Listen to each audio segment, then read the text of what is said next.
విద్యార్థులు విద్యలో ర్యాంకులు సాధించడమే కాదు క్రీడల్లో కూడా రాణించి రాష్ట్రానికి వెన్నెముకగా ఉండాలని శ్రీ వెంకటేశ్వర విశ్వవిద్యాలయం రిజిస్ట్రార్ ప్రొఫెసర్ భూపతి నాయుడు అన్నారు. తిరుపతి రూరల్ తుమ్మలగుంట క్రీడా మైదానంలో జరిగిన శ్రీ చైతన్య స్కూల్ జోనల్ క్రీడా పోటీల్లో వారు పాల్గొన్నారు. తిరుపతి జిల్లా తిరుపతి రూరల్ తుమ్మలగుంట క్రీడా మైదానంలో శనివారం శ్రీ చైతన్య స్కూల్ జోనల్ స్థాయి క్రీడా పోటీలు డాక్టర్ బిఎస్ రావు మెమోరియల్ ఆధ్వర్యంలో ఘనంగా నిర్వహించారు.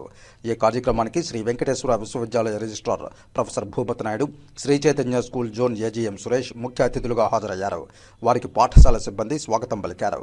ఈ కార్యక్రమంలో భాగంగా ముందుగా జ్యోతి ప్రజ్వలన చేసి కార్యక్రమాన్ని ప్రారంభించారు.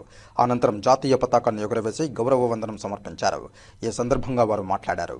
ఒత్తిడితో కూరుకుపోయిన విద్యా విధానంలో సతమతమవుతున్న విద్యార్థులకు నేడు శ్రీ చైతన్య విద్యా సంస్థల యాజమాన్యం సరికొత్త విధానంతో 1500 మంది విద్యార్థులచే క్రీడా మైదానంలో ఉల్లాసంగా క్రీడలు ఏర్పాటు చేయడం అభినందనీయమన్నారు.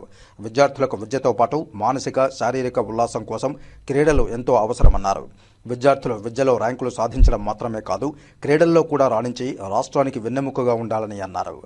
ఈ కార్యక్రమంలో శ్రీ చైతన్య స్కూల్స్ అన్ని బ్రాంచ్ల ప్రిన్సిపాళ్లు, ఇన్ఛార్జీలు, విద్యార్థులు పాల్గొన్నారు.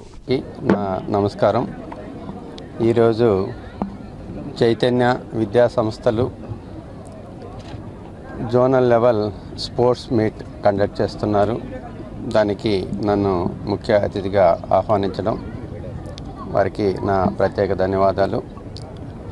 మనకందరికీ తెలుసు, ఈరోజు మన రాష్ట్రంలో కానీ భారతదేశానికి కానీ మనకు ప్రాణం పోసే అత్యధికంగా వైద్యుల్ని అందిస్తున్న సంస్థ మన చైతన్య విద్యా సంస్థలు. అదేవిధంగా వారు ఈ కాంపిటేటివ్ వరల్డ్లో పిల్లలు అధికంగా మానసిక ఒత్తిడికి గురవుతుంటారు. వారు మానసిక ఒత్తిడిని తట్టుకోవాలంటే వాళ్ళు శారీరకంగా కూడా చాలా దృఢంగా ఉండాలి. పిల్లలు ఎప్పుడైతే శారీరకంగా దృఢంగా ఉంటారో అప్పుడే వాళ్ళు ఈ మానసిక ఒత్తిడిని కూడా తట్టుకొని వారు ఈ కాంపిటేటివ్ వరల్డ్లో వాళ్ళు పైకి రాగలరు. ఇటువంటి స్పోర్ట్స్ పిల్లల్లో చైతన్యాన్ని కూడా తీసుకొస్తాయి. కాబట్టి వారికి నా ప్రత్యేక ధన్యవాదాలు. Thank you.